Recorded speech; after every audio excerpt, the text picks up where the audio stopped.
are back with more My Southern Home, and I'm here with Jaime, Kemp, and Adam Sanderson with Undersun Roofing. And thank you guys for joining us today. Thank you for having us. So I absolutely love the fact that you are a female and veteran-owned company. Yes, we're very proud of that too. We like to tell everybody that. So Adam, how did you guys get started in the business? When I got out of the military, went to college and got out of college and started working for roofing companies. And I noticed some flaws within the structures of the companies, and I was like, I can do a better job than that. And my roofer, Mr. Nom, was like, hey Adam, you know, let's start this business together. And then went to Jaime, and like, Jaime, hey, let's do this. And we took a leap of faith, and now we're here. And Jaime, you've worked in the industry for a long time as well. Yes, so I come in and bring just a level of customer service. We're trying to up the game on what people can expect from a roofing company. And then I'm a detail person, so if you see someone out picking up the very last nail, that is me. So that's what I just bring, the details and then a new aspect to the roofing company. And Adam, you have a very specific process that you use when you inspect a roof for the first time. Absolutely. First thing I do before I even step foot on the property is I run a hail report, a storm report within a 12-month window, because that's when most insurances will, identify that roof as a replacement within a 12-month window. So I run a hail report. Then the first thing I do is I step on the property, talk to the homeowner, and then I walk around the house and I take a piece of chalk, run on the downspouts, anything with a soft metal, I run chalk on to see if there's hail indentions from that storm date that I see on my report.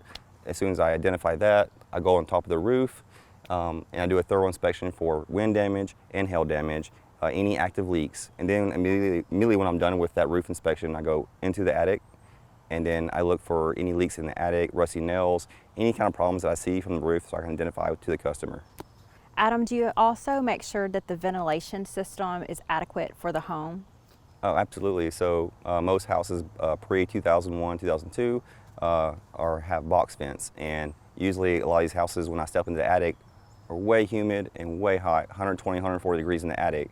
So when we get these roofs replaced, we usually replace these roofs, box vents, with ridge vent, and we accumulate for the amount of square foot in the attic to give it sufficient ventilation. And most time, if it's ridge vent, but if it's a hip roof, we'll have to use hip vents. And Jaime, it's amazing the difference the ventilation, the correct ventilation system makes in a home. Yes, because if your attic is too hot, you are cooking your shingles from the inside out, and people don't realize with the proper ventilation, you're going to extend the life of your shingles longer. It's a huge investment that you've made, so you want to make sure that it's going to last as long as possible. Adam, when it comes to the shingles, you guys have very in-depth conversations about which shingle is best for the home that you're working on. Mm-hmm. Absolutely. Most houses that we do are older houses, obviously because we're in Tennessee in Middle Nashville. Most of them are 3-tab roofs, again, pre-2000 roofs. So what we do is we install a much higher wind rating shingle going from 70 miles per hour to 160 miles per hour with the proper nails, 6 nails for each shingle. And usually we have a better warranty with those shingles. And what that does is with the amount of tornadoes and 80 mile per hour winds, straight line winds we have every other year now, it makes a big difference for these customers and it keeps them protected. And Jaime, when you talk about keeping them protected, you also help them with the insurance process as well. So for homeowners insurance, we will hold your hand through the whole process and answer all the questions and give you the best advice that we can. Most people don't know that they should call a contractor first, have an inspection done on your home, make sure the damage is enough to where you want to file a claim. Sometimes it can just be repaired and we get you right around your deductible and you don't need the help from insurance. But if it is where we need to work towards a full replacement, we're in a state where a lot of insurance companies are difficult to work with, and you have to know some tricks and how to speak their language and help the homeowner maximize their claim. The amount of money you get on the front end isn't always the final number, and we can help you get the best possible roof built back on your house so it's back to pre-storm condition. Adam, do you have a lot of problems once you get up on the roof finding out they're not up to the current codes? So yeah, most of the codes were updated in 2018 IRC.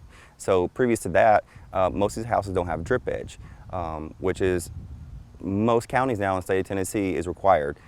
Ice and water in the valleys, that's a must. There's some counties in this state right now, not a lot, that have ice and water on the eaves. That's a code upgrade. Gallatin, for instance, that's one of the few counties here in Tennessee that require ice and water on the eaves. We got it approved through insurance. Lo and behold, Jaime here was able to, our insurance guru was able to look up this from the RC 2018 Codex, and she's like, hey, insurance, look at this. We need ice and water on the eaves. She supplemented it, got it paid for.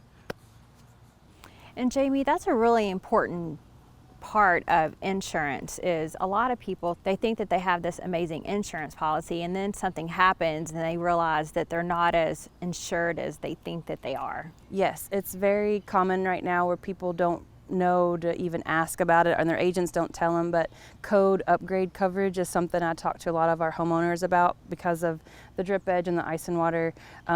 Those are things you will have to pay out of pocket for if you don't have code upgrade coverage, because obviously it's our responsibility to make sure your house is up to code, and then if you don't have that coverage, then insurance is not responsible for covering it. They're not super expensive, but you never know where code is going and what's going to be required. So something definitely to talk to your insurance agent about and get that added in if you don't have it. Well, thank you guys again for being on the show with us today. It's our pleasure to be here. Thank you so much. Thank you so much. We'll be back with more My Southern Home in just a moment.